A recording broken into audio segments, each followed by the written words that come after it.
The blood was still wet on the hospital floor when they took my baby from my arms. My husband watched.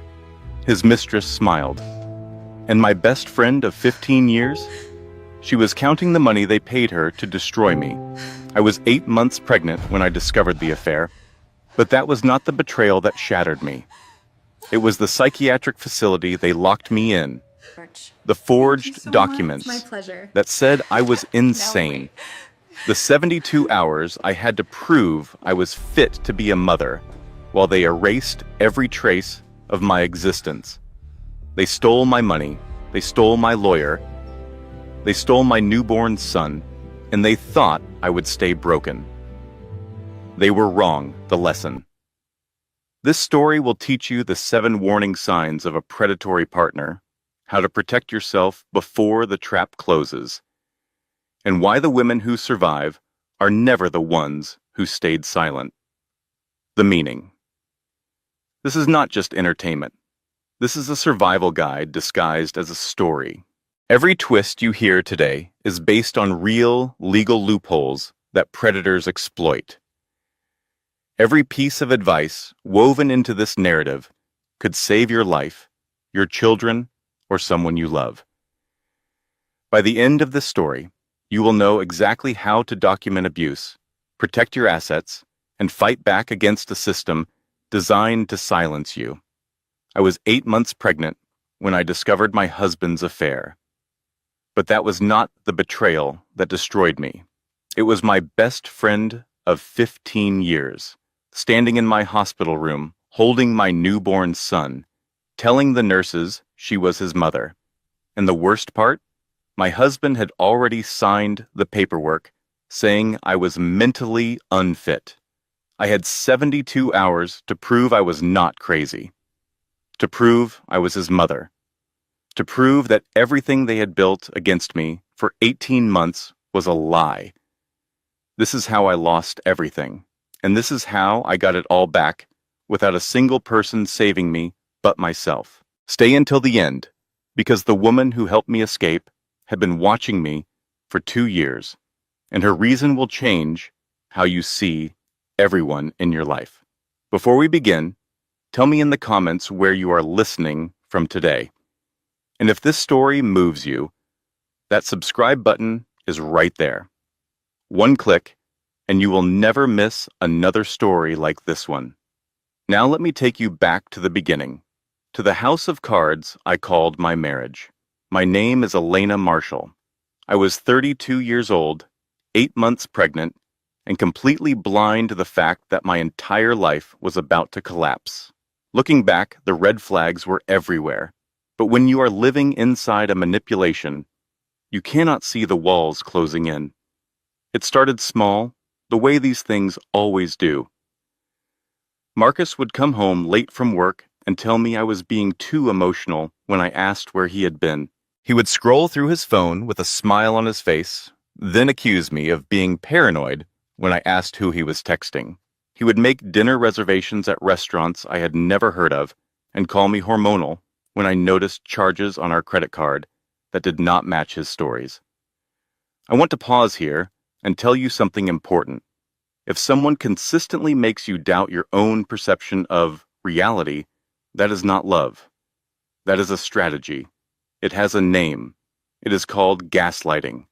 And by the time I recognized it for what it was, I had already lost 3 years of my life to a man who never loved me at all. But I am getting ahead of myself. Marcus and I met at a charity gala in downtown Columbus. He was 33 then, a rising star at a pharmaceutical company. With a smile that made my knees weak and a confidence that made me feel safe. I was 29, a forensic accountant with a good career and a bad habit of choosing the wrong men. He was different, I told myself. He was attentive. He remembered the little things. He made me feel like the center of his universe. What I did not know was that Marcus had done his research before that gala. He knew I had just inherited $200,000 from my grandmother. He knew I owned my condo outright. He knew I was lonely and looking for someone to share my life with. I was not his soulmate. I was his target. We got married after 18 months of dating. I sold my condo and we bought a house together in a quiet suburb. Marcus convinced me to add his name to all my accounts. He said it was what married couples do. He said it would make everything easier. Then he convinced me to quit my job. I want you to understand something. I was not a stupid woman. I had a master's degree in accounting. I had spent years tracking financial fraud for corporations. I knew how to spot a con artist, but love makes you blind. And Marcus was very, very good at what he did. He told me he wanted me to focus on starting a family. He said his salary was enough for both of us. He said I deserved to relax after years of working so hard. What he really wanted was to cut me off from my colleagues, to make me dependent on him for everything, to ensure that when the time came to destroy me, I would have no one to turn to. By the time I got pregnant, I had been out of the workforce for 2 years. I had no professional connections left. My closest friend was Rachel Winters, a woman I had known since college, who I trusted with my deepest secrets. I did not know that Marcus was paying her $75,000 to spy on me. Rachel had always been the fun one in our friendship, the spontaneous one, the one who showed up at my door with wine and gossip and made me laugh when I wanted to cry. She had been through a rough divorce the year before, and I thought I was helping her by being a supportive friend. What she was actually doing was documenting my every mood swing, my every moment of pregnancy fatigue, my every frustrated text message. She was building a case file that would eventually be used to declare me mentally unfit. But on that Tuesday morning, in October, I still believed in my marriage. I still trusted my best friend. I was still living in the house of cards, unaware that someone was about to blow it all down. I was making breakfast when I noticed Marcus's phone on the kitchen counter. He had left it behind, which was unusual. He normally guarded that phone like it contained nuclear codes. I should have left it alone. That is what the old Elena would have done. The Elena who trusted her husband. The Elena who believed in privacy. But something made me pick it up. Maybe it was intuition. Maybe it was the growing weight of all those small lies accumulating in my mind. Maybe it was the baby kicking inside me, reminding me that I was about to be responsible for another life. I picked up the phone and typed in his passcode, the one he thought I did not know, the one I had watched him enter 100 times while pretending not to notice. The screen unlocked, and my whole world shattered. The text messages were still on his screen. He had not even bothered to close them. Her name was Victoria. I did not know her last name yet, but I would learn it soon enough. Victoria, with a red heart emoji next to her contact information. Victoria, who had sent my husband a photograph that morning that no wife should ever have to see. I scrolled up through their conversation. My hands were shaking so badly I could barely hold the phone, but I forced myself to keep reading because I needed to understand the full scope of what I was seeing. It was not just an affair. It was a complete plan to destroy my life. The messages went back 18 months. 18 months of lies.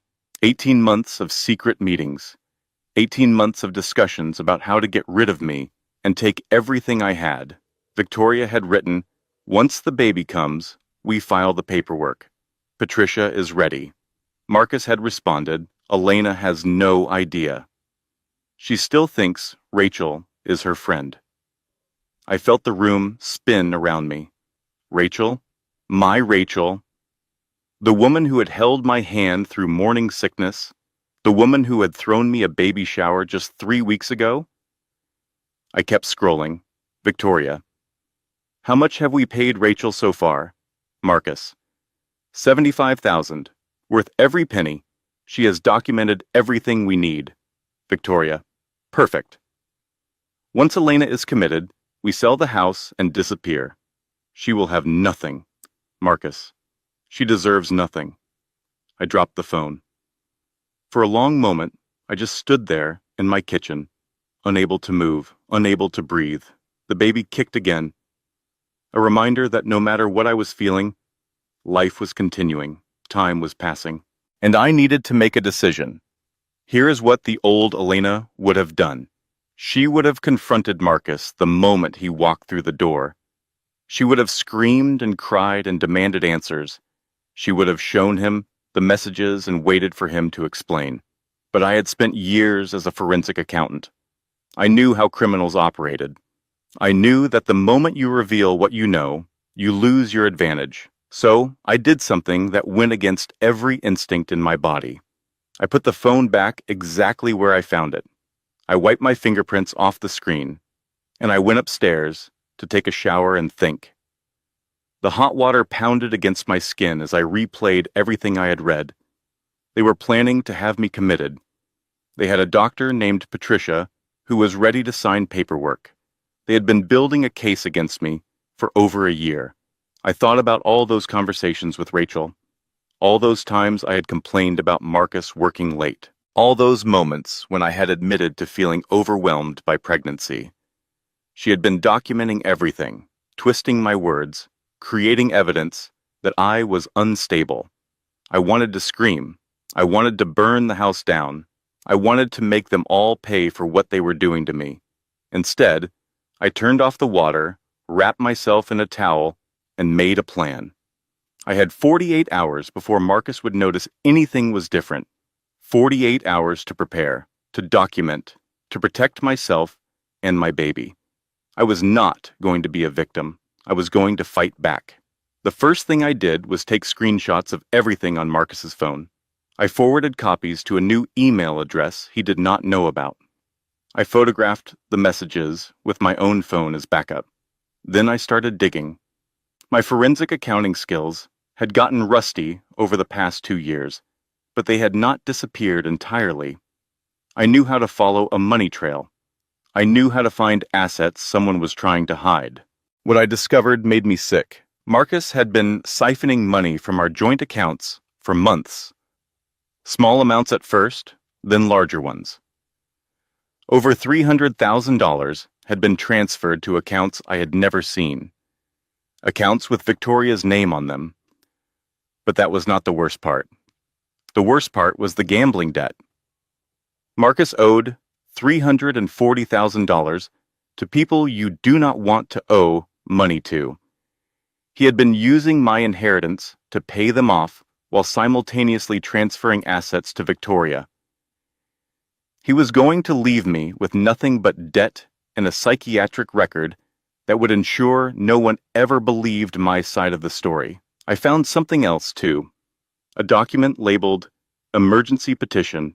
It was a draft of paperwork to have me involuntarily committed to a psychiatric facility. The signature line for the attending physician already had a name typed in, Dr. Patricia Hoffman. They were not just planning to leave me. They were planning to lock me up and take my baby. Something cold settled in my chest, not despair, not fear. Something harder. Something that felt like determination. I had 2 days to prepare. I needed to make them count. I started by opening a new bank account at a different bank. I transferred $50,000 from our joint account, money that had been mine before the marriage. It was not theft. It was protecting what was already mine. I packed an emergency bag and hid it in my car. Clothes for me, supplies for the baby, important documents, cash. I called a divorce attorney and scheduled a consultation for Monday morning. I used my new email address and my maiden name. And then I waited. For the next 2 days, I played the perfect wife. I cooked dinner. I rubbed Marcus's shoulders. I told him I loved him and watched him lie through his teeth when he said he loved me too. It was the hardest acting job of my life. Friday evening came.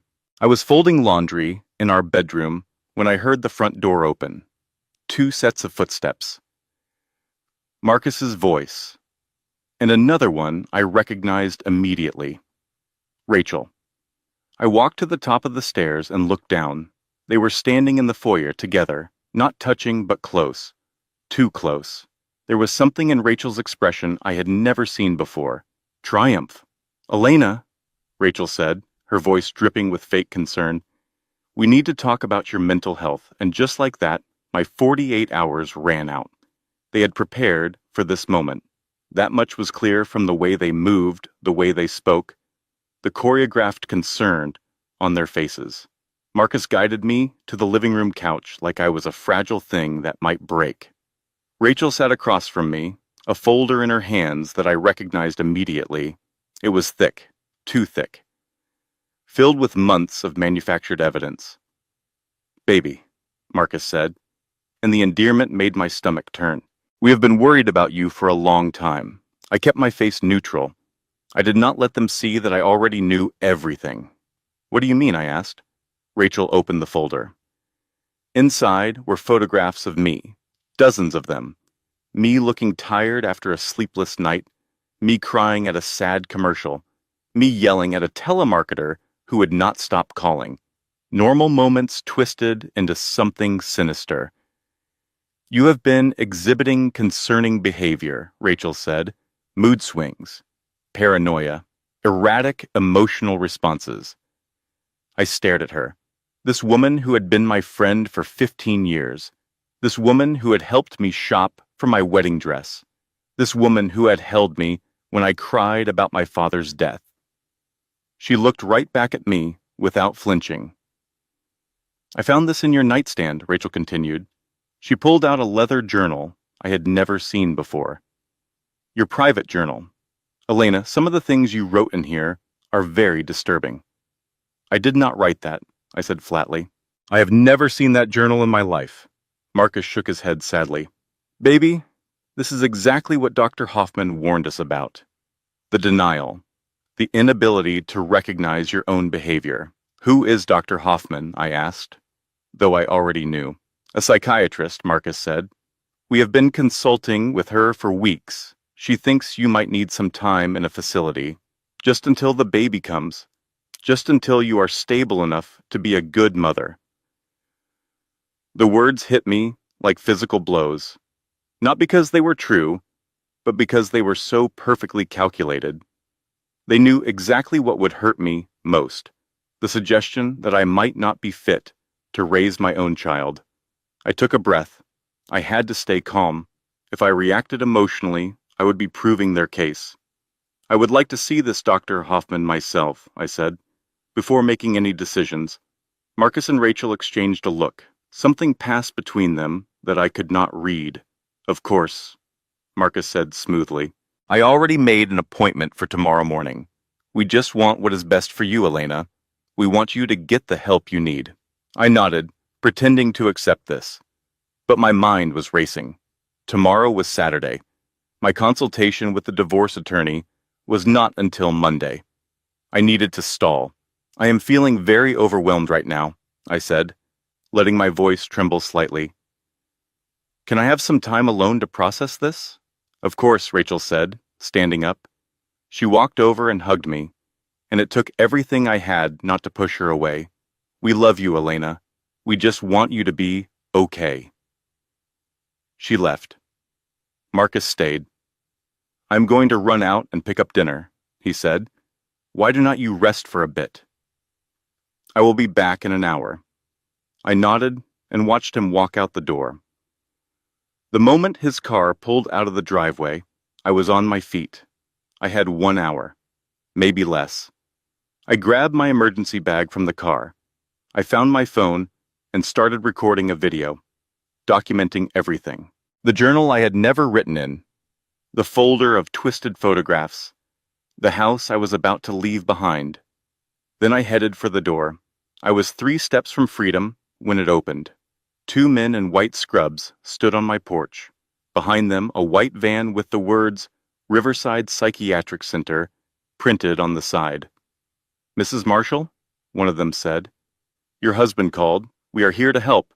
I backed away. You cannot do this. I have not consented to anything. The The second man held up a document. It was the emergency petition I had found on Marcus's computer, but now it was completed, signed by Dr. Patricia Hoffman, and at the bottom, in what looked exactly like my husband's handwriting, was a signature authorizing my involuntary commitment. In the state of Ohio, a spouse can request a 72-hour psychiatric evaluation, the first man said. His voice was not unkind. I am sorry, Mrs. Marshall. We need you to come with us. I want to pause here and tell you something that every woman needs to know. In most states, your spouse can have you committed against your will. They do not need your consent. They just need a doctor willing to sign and enough evidence to make it look legitimate. The system is designed to protect vulnerable people, but it can be weaponized by predators who know how to work it.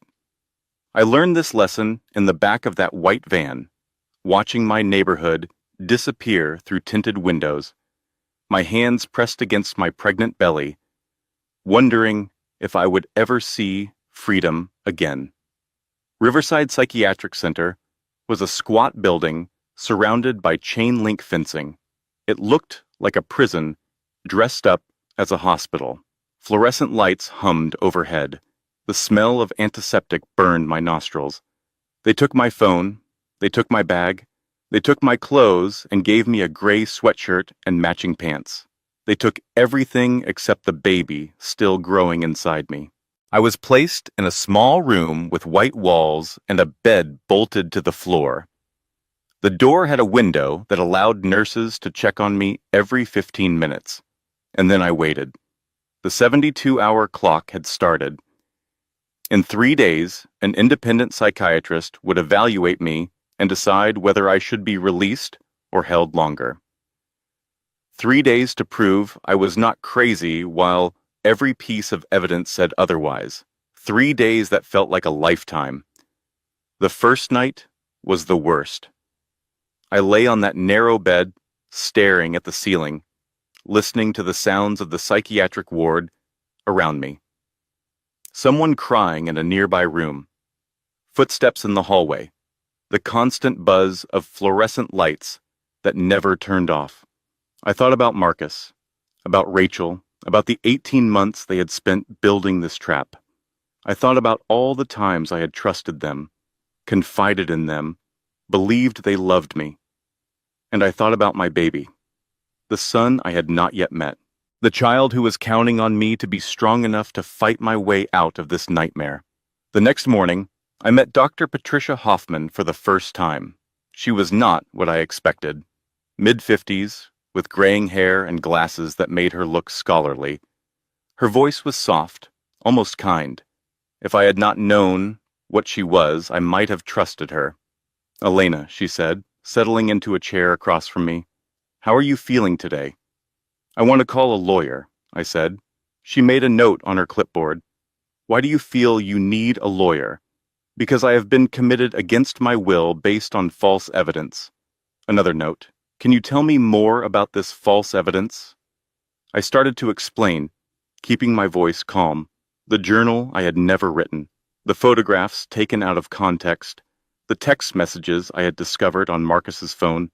Dr. Hoffman listened without interrupting. When I finished, she nodded sympathetically. "It must be very frightening to feel like people are conspiring against you," she said.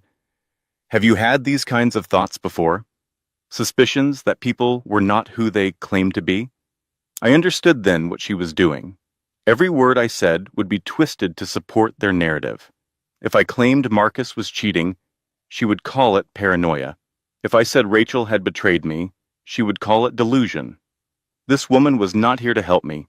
She was here to bury me. "I need to speak with an independent psychiatrist," I said. "I know my rights." Dr. Hoffman smiled. "Of course. Dr.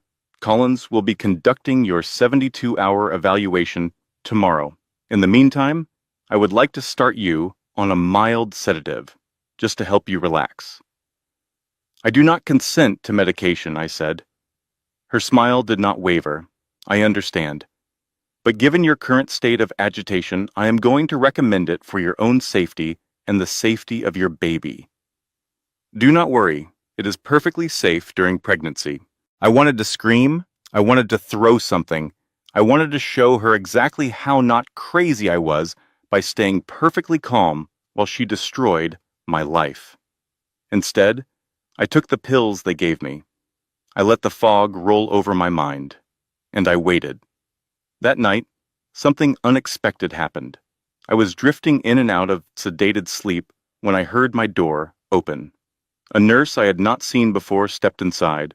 She was older, maybe late 50s, with kind eyes and gray-streaked hair, pulled back in a practical bun. Her name tag read, Janet Morrison. "Mrs. Marshall," she whispered. "Are you awake?" I nodded, struggling to focus through the medication haze. Janet glanced at the door, then leaned closer. "I have seen this before, Dr. Hoffman. The husbands who bring their wives here. I cannot help you directly. I would lose my job, but I can tell you something that might save your life." I listened. "Tomorrow you will meet Dr. Collins," Janet continued. "She is independent. She is honest. But she has also been fooled before. Do not try to prove you are sane. That makes you look defensive. Instead, ask questions about the evidence against you. Point out specific inconsistencies. Make them prove you are crazy." She straightened up, her expression neutral. "The night nurse is coming. I was never here." Then she was gone. I lay in the darkness, her words echoing in my mind. Do not try to prove you are sane. Make them prove you are crazy. It was the best advice anyone had ever given me. The next morning, I met Dr. Margaret Collins. She was younger than Dr. Hoffman, maybe mid-40s, with sharp eyes and a no-nonsense demeanor. She did not smile when she sat down. She did not offer fake sympathy. She simply opened a folder and said, "Tell me why you think you should not be here." I took a breath and followed Janet's advice. "Dr. Collins," I said, "I have some questions about the evidence in that folder. The journal entries they claim I wrote. Can you tell me the dates on them?" She checked. March 15th through April 20th. I was hospitalized for severe dehydration from morning sickness during that entire period, I said. I could not hold a pen. I could barely lift my head. The hospital has records. Dr. Collins made a note.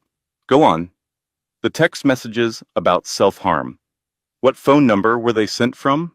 She checked again and read me the number. "That number was registered 3 months ago," I said. "I have had the same phone number for 12 years. You can verify this with my carrier." Another note. "The photographs showing me disheveled and manic," I continued. "Check the metadata. They were all taken on days I had prenatal appointments. My vital signs were recorded as normal." My doctor noted that I was in good spirits. Dr. Collins was staring at me now, with a different expression. Not suspicion. Something closer to interest. "You seem to have thought about this quite a bit," she said. "I am a forensic accountant," I replied. Or I was, before I quit my job. "I am trained to find inconsistencies in evidence, and Dr. Collins, this evidence is full of them." She closed the folder and looked at me for a long moment. "I am going to recommend a 14-day extended observation," she said finally. "Not because I think you are unstable, but because there are things here that do not add up, and I want time to investigate." My heart sank. 14 more days in this place. But then Dr. Collins said something that gave me hope. "I am also going to request that Dr. Hoffman be removed from your case. I have concerns about her objectivity." It was not freedom, but it was a crack in the wall they had built around me. I would take it. The next 36 hours brought 3 pieces of news, each one more devastating than the last. The first came during my only supervised phone call. I had memorized the number from my bank, the one where I had hidden $50,000. My safety net, my escape plan. "I am sorry, Mrs. Marshall," the bank representative said. "That account was closed yesterday. The funds were transferred to your joint account per your husband's request." "That is impossible," I said. "He does not have access to that account." "He presented a power of attorney," she replied. "Signed by you. Everything was in order. I never signed a power of attorney, I said, my voice rising. The nurse supervising my call reached for the phone. I think that is enough for today. The line went dead. $50,000. Gone. Every penny of protection I had built for myself, stolen by a forged signature. The second blow came 2 hours later when I finally reached the divorce attorney's office. Mrs. Marshall, the receptionist said, and something in her voice made my blood run cold. Your husband came to see us yesterday. He explained your situation and formally withdrew your consultation request. I never withdrew anything, I said. I understand. But he also informed us that he is retaining our firm for the divorce proceedings. Due to conflict of interest, we can no longer represent you. He cannot do that, I said. I contacted you first. I'm very sorry, she said. She did not sound sorry. She sounded uncomfortable, like someone who knew something was wrong, but was not going to do anything about it. Good luck, Mrs. Marshall. Marcus had stolen my lawyer, the same way he had stolen my money, the same way he was trying to steal my baby. The third catastrophe came at Yower. 52 of my psychiatric hold. I had been having cramps all morning, but I told myself it was stress, told myself the baby was fine, told myself I just needed to hold on a little longer. Then my water broke. I was 3 weeks early. The baby was coming whether I was ready or not. They rushed me to Columbus General Hospital, a real hospital, not the psychiatric facility. Nurses surrounded me. Monitors beeped. Doctors shouted instructions I could not understand through the haze of pain and fear. And then Marcus was there. He appeared at my bedside in a shirt and tie, his face arranged in an expression of concerned husband. He held my hand while I screamed through contractions. He wiped sweat from my forehead. He whispered that everything was going to be okay.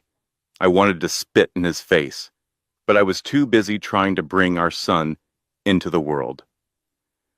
The delivery was complicated. The baby was small, stressed from everything my body had been through. There was a moment when his heartbeat dropped, and the doctors exchanged looks that made me certain I was going to lose him. But then I heard it, a thin, wavering cry. The most beautiful sound I had ever heard in my life. My son, alive, here. They placed him on my chest. He was so small, barely 5 pounds, with a scrunched red face and tiny fingers that curled around my thumb. I looked down at him and felt something crack open inside me, a love so fierce it hurt. I held him for 11 minutes, 11 minutes of pure, perfect joy. Then the social worker arrived. She was a thin woman with a clipboard and an apologetic expression. Behind her stood 2 security guards and a woman I did not recognize. Mrs. Marshall, the social worker said, given your current psychiatric status and the documented concerns about your mental stability, we are placing temporary custody of the infant with the father until your evaluation is complete. No, I said. No, you cannot take him. The woman I did not recognize stepped forward. She had dark hair and red lipstick and eyes that glittered with triumph. Do not worry, Elena, she said. I will take good care of him. Victoria. This was Victoria Reynolds, the woman from the text messages, the woman who had orchestrated my destruction. Standing in my hospital room, reaching for my son. I screamed. I tried to hold on. But they pried his tiny body from my arms while Marcus watched with an expression of sad concern that made me want to kill him. I fought. I kicked. I screamed until my throat was raw. They sedated me. When I woke up, I was back at Riverside Psychiatric Center. My arms were empty. My room was silent. And somewhere across the city, my newborn son was being raised by the people who had stolen everything from me. I want to pause here and tell you something.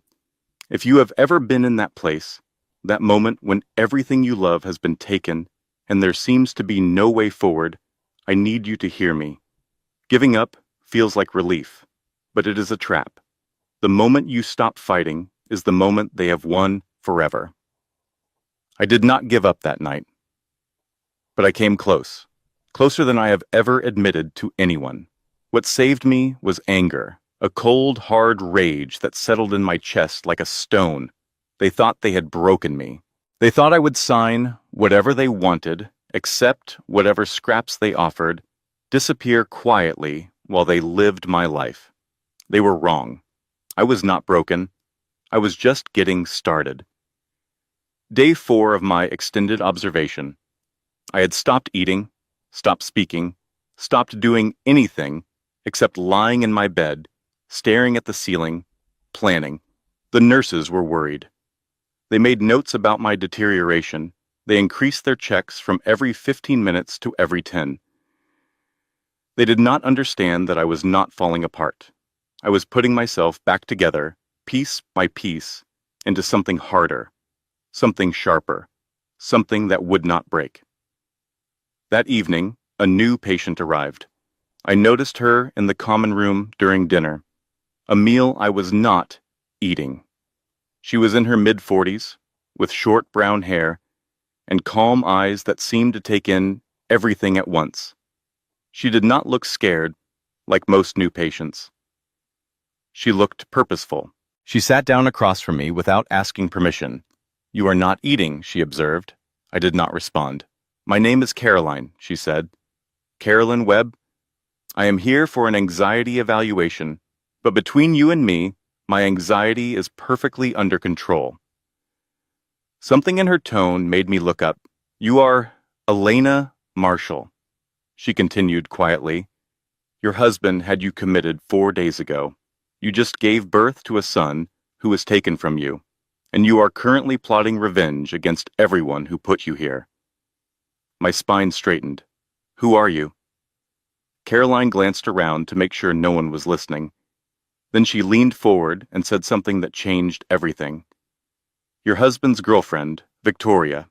She owns a PR firm that specializes in reputation management. She is very effective at making people look crazy." I stared at her. "How do you know that?" "Because she did it to my client's wife 3 years ago," Caroline said. "Same psychiatrist, same facility, same forged documents. I have been tracking Victoria Reynolds for 2 years, waiting for her next victim." I felt the fog in my mind start to clear. "You are not really a patient. I am a private investigator." Caroline's voice was barely above a whisper. "Victoria destroyed my client's family. He lost his wife to this place, lost custody of his kids, lost everything. He hired me to make sure she never does it to anyone else. Why are you telling me this?" "Because I need your help." She paused. "And you need mine." Caroline explained what she had learned over 2 years of surveillance. Victoria Reynolds was not just a homewrecker. She was a professional predator. She targeted married men with assets.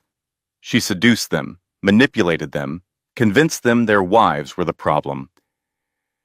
Then she helped them commit their wives to psychiatric facilities using Dr. Patricia Hoffman, her college roommate. Once the wives were out of the picture, Victoria drained the marital assets and moved on to her next target. She had done it at least 4 times that Caroline could confirm. Sandra Blake, in 2018, lost custody of her twins. Meredith Cole, in 2020, convicted of fraud based on fabricated evidence. Amanda Taylor, in 2021, her husband disappeared with their children to another state. And now me. "Here is what I know," Caroline said. "Victoria made a mistake with you. She does not know that your background is in forensic accounting. She does not know that you can trace money trails. And she does not know that I found you before she could finish destroying you. What do you want from me? Help me take her down." Caroline's eyes were intense. "Not just for you, for Sandra, for Meredith, for Amanda, for every woman she is going to do this to next." I thought about it for exactly 3 seconds. 3 seconds to remember my son's face in those 11 minutes I held him. 3 seconds to picture Victoria reaching for him with her manicured hands. 3 seconds to decide that I would burn down everything she had built, even if I had to burn myself down with it. "How do we start?" I asked. Caroline smiled. It was not a warm smile. It was the smile of a hunter who had finally found a partner. "First, we get you out of here. Then we make them pay." Day 7 of my hold.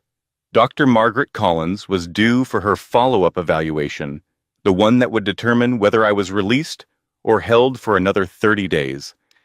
Caroline had spent 3 days coaching me. We met during meals, in the common room, during the brief periods when patients were allowed to mingle.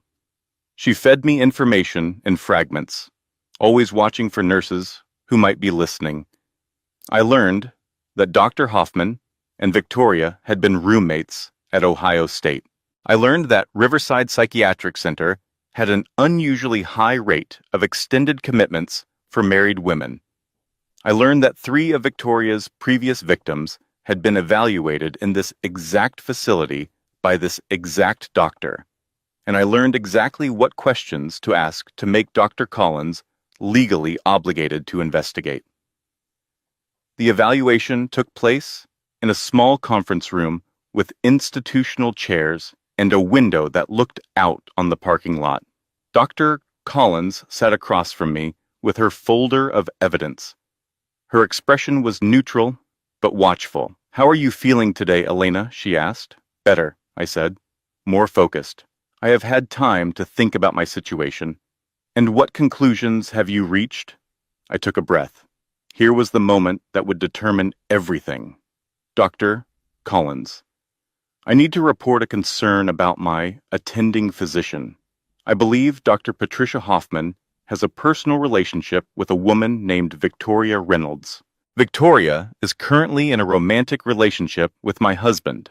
I request that you verify whether Dr. Hoffman disclosed this conflict of interest." Dr. Collins' pen stopped moving. Her eyebrows rose. "That is a serious allegation," she said. "I can provide specific evidence." I continued. "Victoria Reynolds owns a PR firm called Reynolds Reputation Management. Her website lists her college education at Ohio State University, class of 1994. Dr. Hoffman's medical license, which is public record, shows she also graduated from Ohio State in 1994. Dr. Collins made a note. "Go on. I also request that you investigate whether there is a pattern of similar cases at this facility. Married women committed at their husband's request, evaluated by Dr. Hoffman, who are subsequently divorced and lose custody of their children. I believe if you check the records, you will find at least 3 cases that match this pattern in the past 5 years." The room was very quiet. "You seem remarkably well prepared for this conversation," Dr. Collins said slowly. "I was a forensic accountant for 8 years," I replied. "I am trained to find patterns. And Dr. Collins, the pattern here is not mental illness. The pattern is fraud."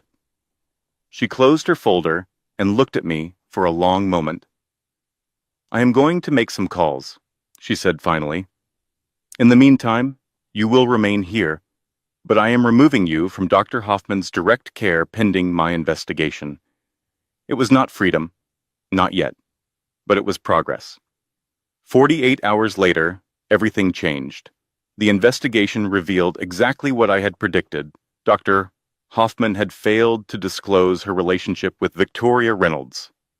Hospital records showed 4 cases with suspicious similarities to mine. The state medical board had been notified.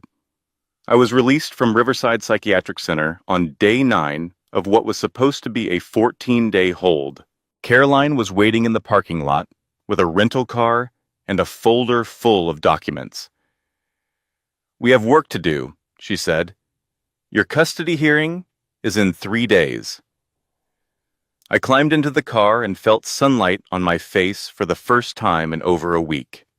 It felt like being born again. The Franklin County Family Courthouse was an imposing building of gray stone and narrow windows. I walked through the security checkpoint with Caroline beside me, carrying a folder that contained everything we had gathered. I could not afford an attorney. My money was gone, my lawyer had been stolen, and the legal aid offices were backed up for months. So I was representing myself. It was terrifying, but I had spent 3 sleepless nights preparing. I knew family law better than most people who had attended law school. I had practiced my arguments until I could deliver them in my sleep. I was ready. The courtroom was smaller than I expected. Marcus sat at the defendant's table, with a lawyer who probably cost $500 an hour. Victoria was in the gallery, dressed in a conservative navy dress, trying to look respectable. Rachel was there too. My former best friend, she would not meet my eyes. The judge was a woman in her 50s, with gray hair and reading glasses. Judge Catherine Sullivan. I had researched her too. She was known for being fair, for listening to evidence, for not automatically siding with whoever had more money. I was counting on that reputation. The hearing began with Marcus's lawyer presenting his case. He painted a picture of a mentally unstable woman who had suffered a breakdown during pregnancy. He described my involuntary commitment as a necessary intervention. He suggested, with regret, that I was not fit to care for my own child. Then it was my turn. Your Honor, I began, my voice steady, despite my pounding heart. I would like to present evidence that my psychiatric commitment was fraudulent, that it was part of a coordinated scheme by my husband and his girlfriend to steal my child and my assets. Marcus's lawyer objected. The judge overruled him. I presented the phone records showing the threatening texts came from a device I did not own. I presented the hospital records, proving I could not have written the journal entries during my hospitalization for morning sickness. I presented bank statements showing $75,000 in payments from Victoria Reynolds to Rachel Winters over 18 months. I presented Caroline's documentation of Victoria's previous victims. The judge's expression grew more serious with each piece of evidence. Marcus shifted uncomfortably in his seat. His lawyer's confident smile faded. Victoria's face went pale. When I finished, the judge called a 30-minute recess to review the evidence. I sat in the hallway with Caroline, my hands trembling. You did well, she said quietly. I allowed myself a tiny spark of hope. The judge had listened. She had seen the pattern. She believed me. For the first time in weeks, I thought I might actually win. Then the doors opened, and 2 sheriff's deputies walked toward me. Elena Marshall? One of them said. You are under arrest. The world tilted. What? There is an outstanding warrant for your arrest. Fraud charges filed this morning by your husband. You are accused of embezzling $50,000 from your joint accounts. No, I whispered. No, this is not happening. They handcuffed me in the courthouse hallway, in front of Marcus, who looked appropriately devastated, in front of Victoria, whose pale face had regained its smile, in front of Rachel, who finally met my eyes with something that might have been guilt. The custody hearing was postponed indefinitely, pending resolution of criminal charges. I spent that night in Franklin County Jail, curled on a thin mattress, thinking about my son. He was 4 weeks old. He had never spent a single night with his mother. He did not even know my face, and now I was a criminal, an accused felon, a woman who might spend years in prison for trying to protect her own money. Marcus had anticipated my counterattack. The moment I filed my motion, he had filed charges. He had used my own evidence against me. He had found a way to destroy me, even when I thought I had won. I lay in that cell and understood something terrible. This was not just a custody battle. This was war. And so far, I was losing. The visitor's room at Franklin County Jail was a depressing space of plastic chairs and plexiglass dividers. I had been there for 2 days, waiting for an arraignment that kept getting postponed.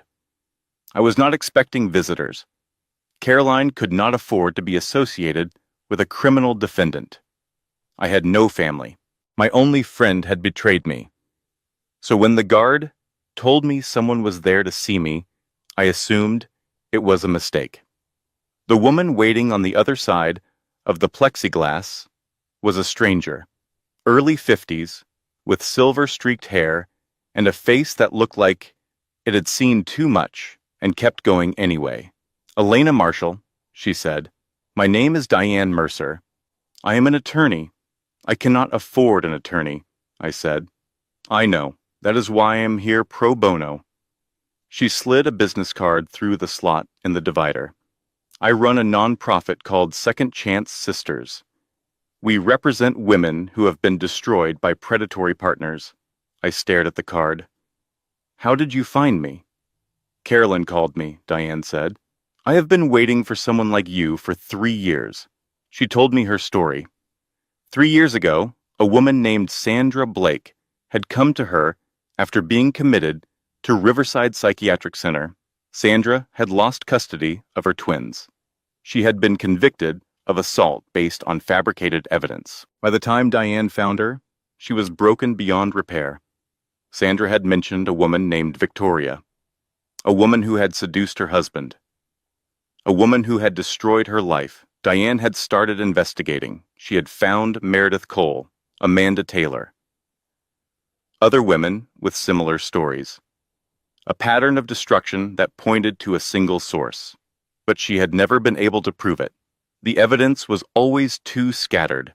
The victims were always too damaged to fight back. Then came Elena Marshall. "You are different," Diane said. "You are a forensic accountant. You can trace the money. You can document the fraud.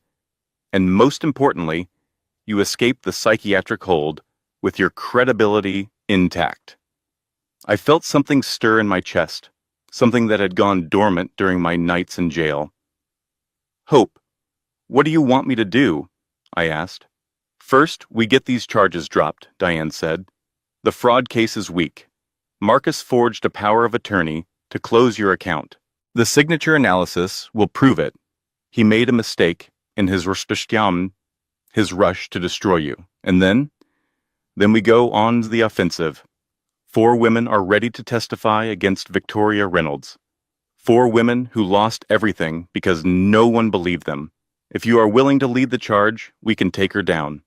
I thought about Sandra, Meredith, Amanda, women I had never met.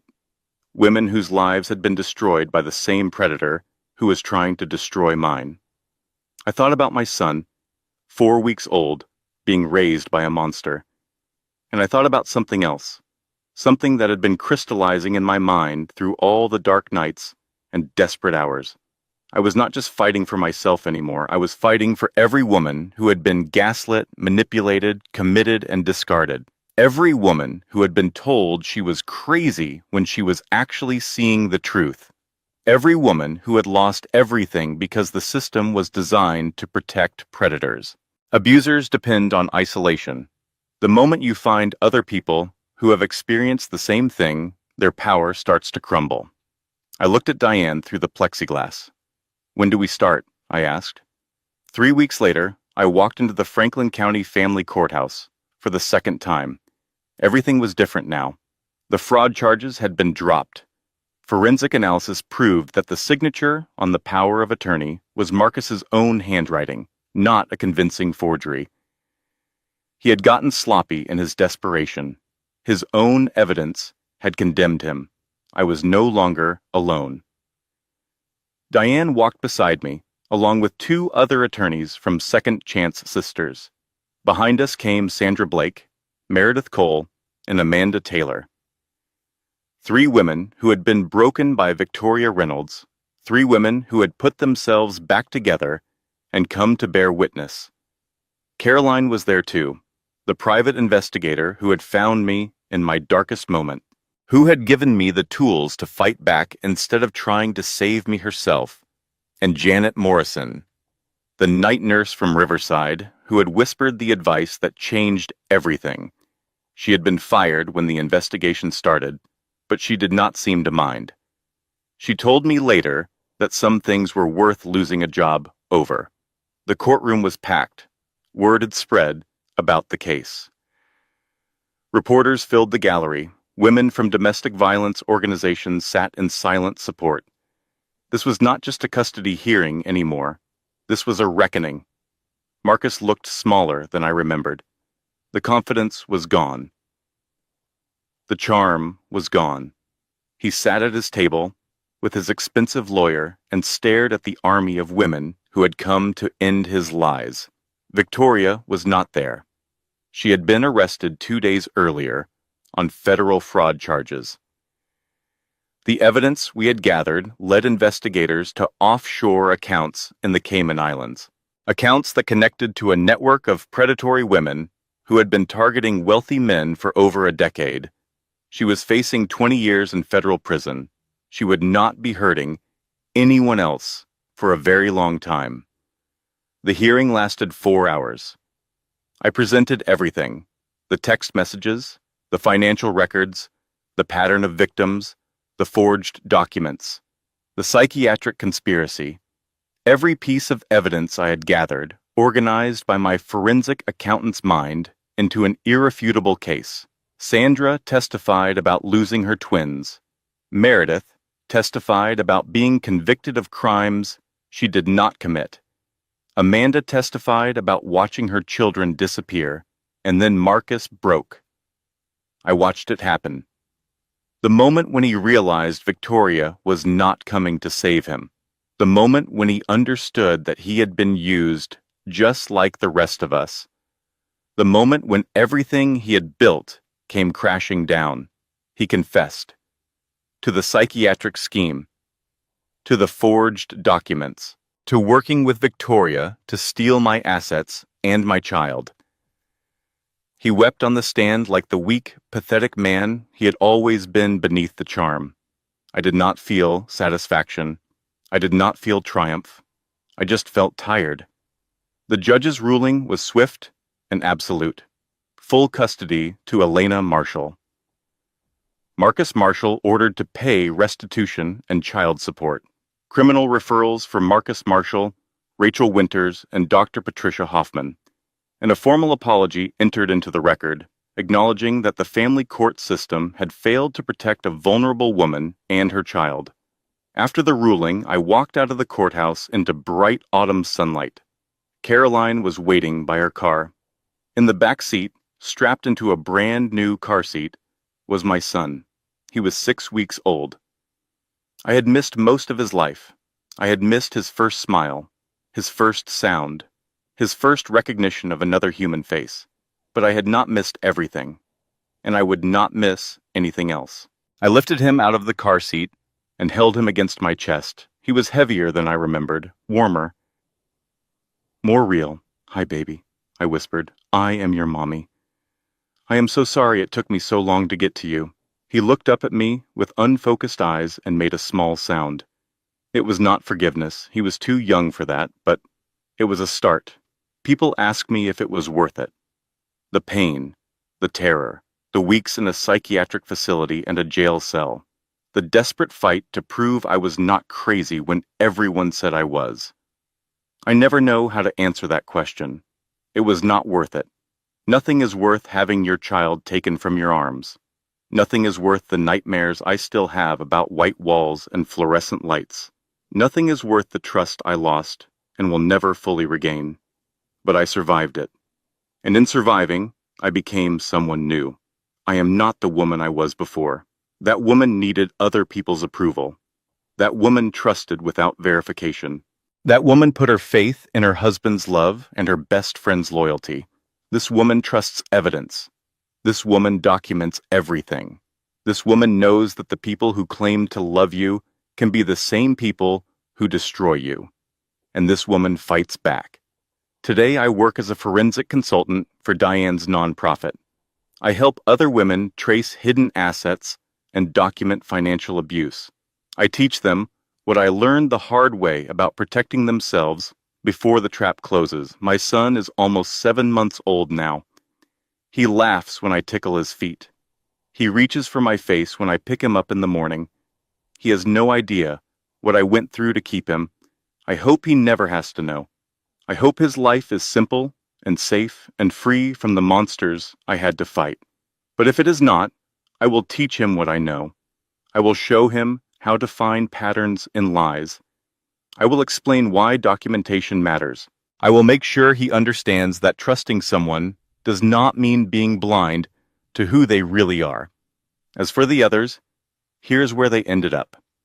Victoria Reynolds is serving 12 years in federal prison for fraud, conspiracy, and running an unlicensed legal practice.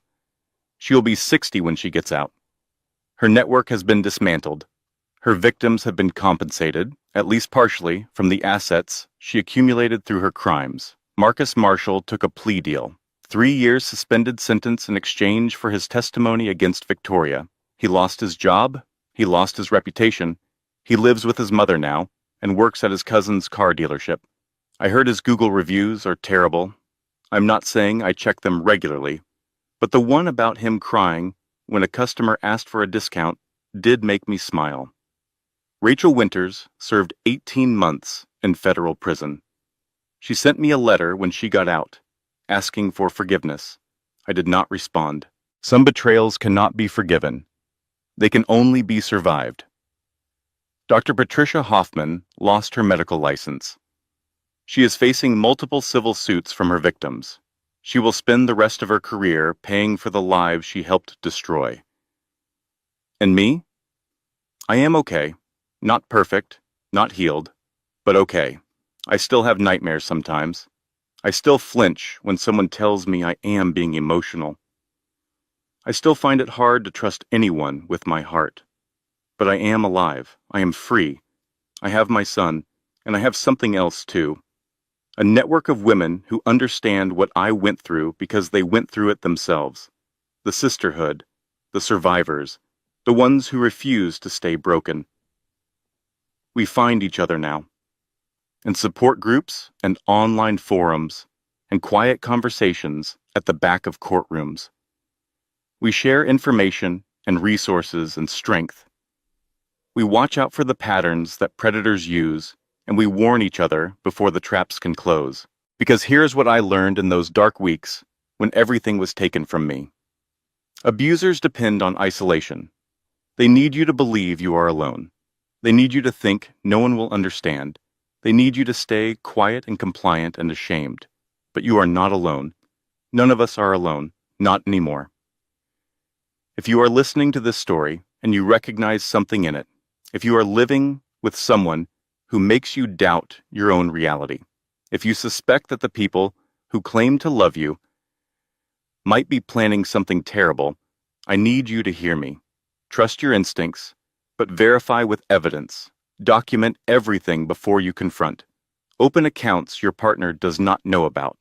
Find other people who have experienced what you are experiencing. Do not try to prove you are sane.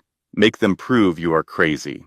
The legal system is slow and imperfect, but it responds to evidence. And most importantly, you are stronger than you think. You have survived everything that has happened to you so far. You can survive this too. I know because I survived it, and so can you. One more thing before I go. 3 months after I got my son back, my phone rang. Unknown number, FBI Financial Crimes Unit. The agent's name was Detective Richardson. He had been following the Victoria Reynolds case. He wanted to know how I had identified the offshore accounts in the Cayman Islands, because those accounts connected to cases they had been building for 5 years, cases involving much bigger targets than Victoria. They offered me a consulting position. I took it. That was 2 years ago. Since then, I have helped take down 17 predators. I have recovered over $40 million for victims. I have testified in 4 federal trials. My son calls me Mama now. He does not know that his mother spends her days hunting monsters. He just knows that I am always there when he needs me, and that I will never, ever let anyone take him from me again. But that is another story. Maybe I will tell it someday. For now, I want you to remember one thing. The woman who told you this story was once exactly where you might be right now. Scared, alone, convinced that no one would believe her. She got out. She fought back. She won. And so can you. If this story meant something to you, please subscribe. Share it with someone who needs to hear it. And leave a comment telling me where you are listening from. Because you are not alone. None of us are alone. Not anymore. This has been Pregnant and Betrayed. Thank you for listening until the end. Stay strong out there. And remember, the most powerful thing you can do is refuse to stay silent. Goodbye for now. If you are ready to hear how one woman turned her darkest nightmare into her greatest weapon, stay with me until the very end. The final twist will change how you see everyone in your life. Before we begin, drop a comment telling me where you are listening from today.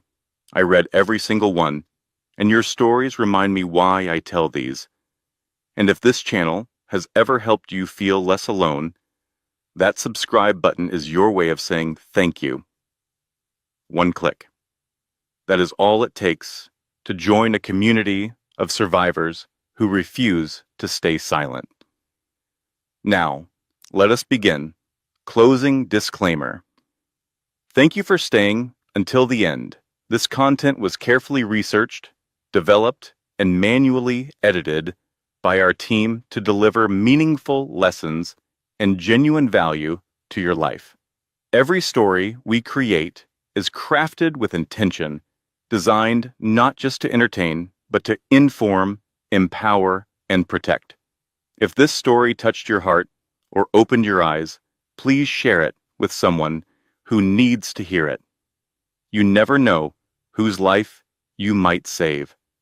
Until next time, stay strong, stay aware, and never stop fighting for yourself. Goodbye for now.